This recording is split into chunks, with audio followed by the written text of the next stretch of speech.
This house is listed at $9,500 per month of rent. I don't pay that, I pay less than that. It's a lakefront property, and I'll explain you how I ended here, how I got a deal on this house, and why I'm leaving next month. You see, we moved to LA in at the end of 2016.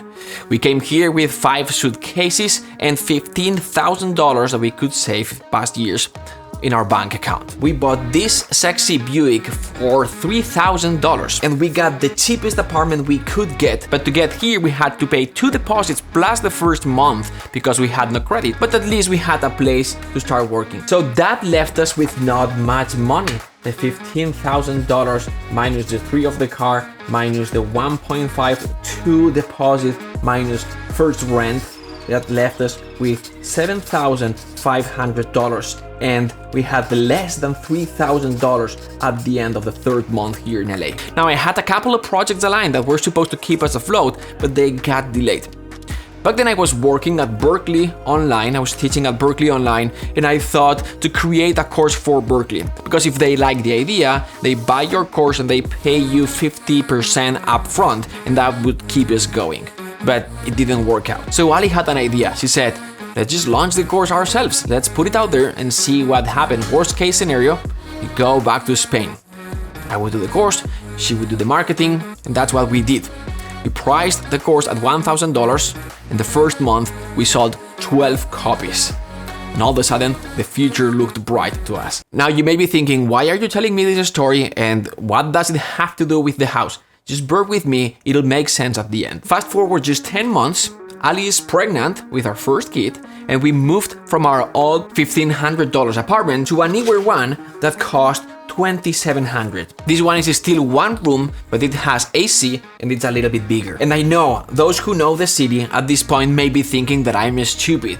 Just move somewhere else farther from LA and you can have a house for that price. Why do you need to be so close to LA or Hollywood? The reason why we stayed close to the city is because even though that course that we launched, that then became cinematic composing, was growing and it became the main source of income, my main focus was still my career as a film composer. I moved my entire life from Spain to LA to pursue my career as a film composer, and I still believed that I needed to be close to the industry for networking and meetings.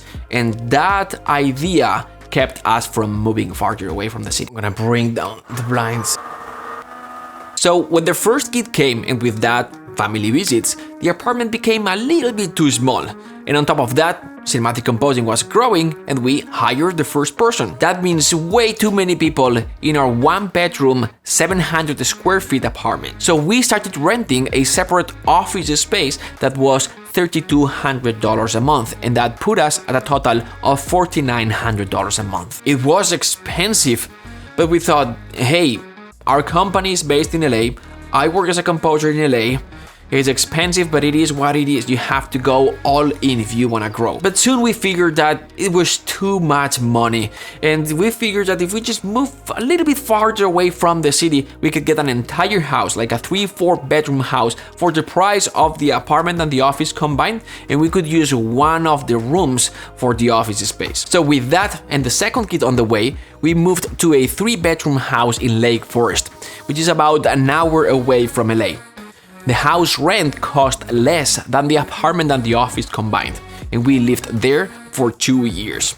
In that new place, cinematic composing grew from 700 to 3,500 students. And as the cinematic composing family grew, so did our family. We had our second kid and our priorities shifted. We realized something that would change everything.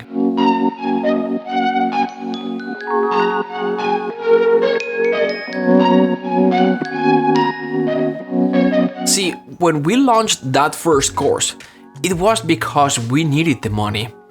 As a composer, my first years, I was barely being able to afford rent and I was teaching on the side to pay the bills.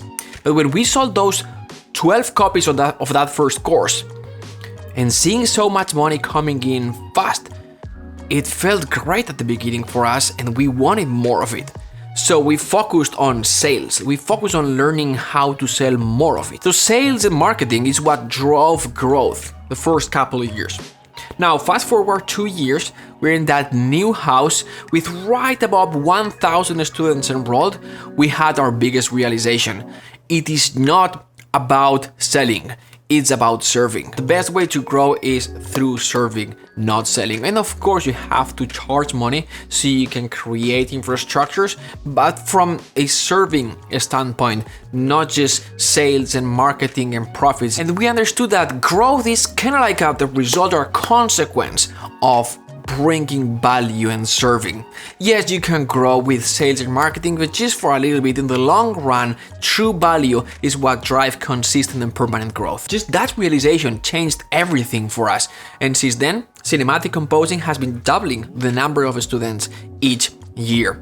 And we are reinvesting everything that we get back into cinematic composing, back into the school to create better infrastructures to better serve the students. We started offering lower price options. We did master classes for free, giveaways, contests. We hired more people to give better support to the students and so much more. So essentially, we were reinvesting everything. We weren't saving much, but everything was going good. The company was going good until December 2020, where we received a call from the house owner. They were selling the house and we had two options. We either move out in 30 days or we could buy the house. But the housing market was crazy high and they wanted to take advantage of that and sell the house high. We couldn't afford the house, so we were forced to find another place. And for the first time, it's not because we wanted to, but it's because we had to. And it sucked because we loved that place. We built so many memories and it felt like home to us and it was painful. So we decided, you know what? We don't want this to happen again. We're gonna buy a house that we can afford and that we can call home and no one can kick us out of that place. And so we started looking for houses, but that was right before the second peak of COVID in the US and everything was against us. The prices were very high because there was a low interest rate, so everyone was buying, but no one was selling because people were staying home. So low offer, high demand, high prices. Plus, we didn't know what we were doing. It's the first house that we buy.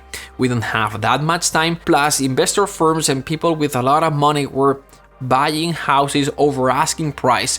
So you would put an offer, but someone would put an offer with higher price and you would lose that house. So after 3 weeks, we've seen more than 40 houses. We've put 12 offers that got rejected. We decided, you know what? This is hard at the moment.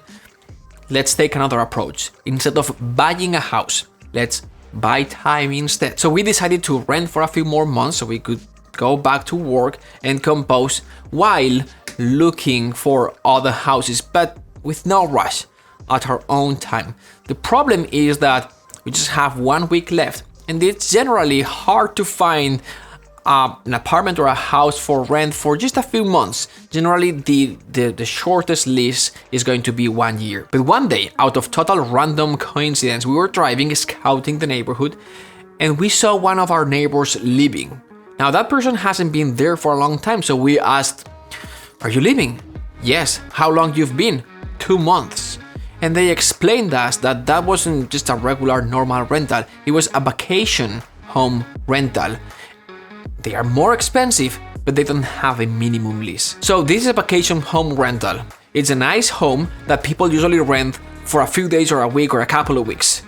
So we contacted the agency and we offered them to stay there for a few months instead. And then we negotiated to lower the monthly listing price at half price. It ended being a little bit more, but we accepted because it allowed us to move in right away and gave us flexibility. So we've been in this house now for 6 months while we've been working and looking for other houses, and we've finally found another house and we've bought it.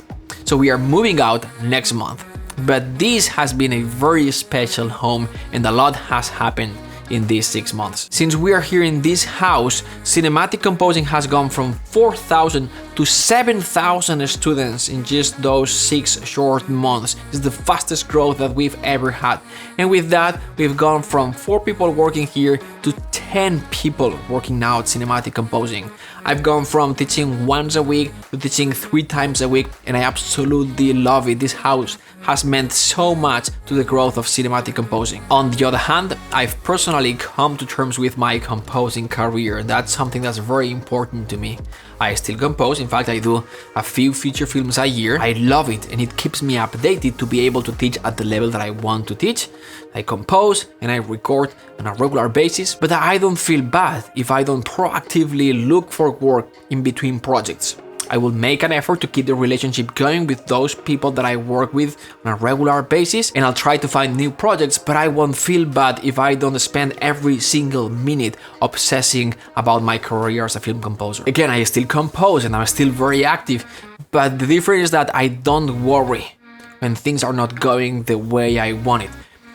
And maybe worrying less, not obsessing, I won't be the next big shot Hollywood composer, but it allows me, for example, to be truly present, to be with my kids when I'm not working on cinematic composing, or focus on cinematic composing and not feeling guilty about my composing career. This means a lot to me, and it's been an inner battle that I haven't been able to settle until recently. This house has brought so much to me, to us, to cinematic composing in general, and I just wanted to share it with you. I wanted to dedicate this video to this house, to show you where I live, why I live here, and why it means so much to me. Now, on the other hand, yes, this is an amazing house with lake views, open floor, beautiful interiors, and we are very grateful that we've had the chance to enjoy this gorgeous house for a few months. But we are moving out next month, and here's the reason why. We've finally found a home that we can afford without any financial stress. Plus, they've accepted our offer without having to pay over asking price. It's a little bit far from here and even farther away from LA, but that doesn't matter to me anymore. It's older and smaller. This is where I live. It has 1, 2, 3, 4, and 5 bedrooms. And obviously has no lake views, but we don't need those, and it's just enough. It was built in 1977, but it was renovated recently, and it has a great space for the studio office, and that's all it matters to us. The cool thing is that the mortgage payment is gonna be half of what we pay here in this house for rent, and it's going to be about the same we paid in that second one-bedroom apartment at the beginning. We don't see this as an investment. Our only interest actually is to create the best infrastructure possible to better serve our community and the students and to compose music. The reasons why we are buying is, one, we want a place where we can't get kicked out so easily. 2, where the mortgage is as low as possible so we can reinvest all the money back into cinematic composing to grow the school and create better infrastructures.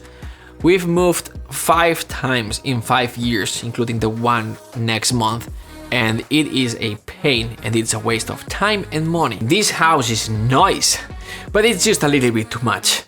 Again, we're very grateful that we had the chance to enjoy this house for a few months while being able to still focus on working. We've enjoyed this house, but it's time to move on. So we are super excited. It's going to be our first home that we own. Well, technically we don't own it. Bank owns it till we pay it off. But if we pay every month, it's a house where we're gonna stay.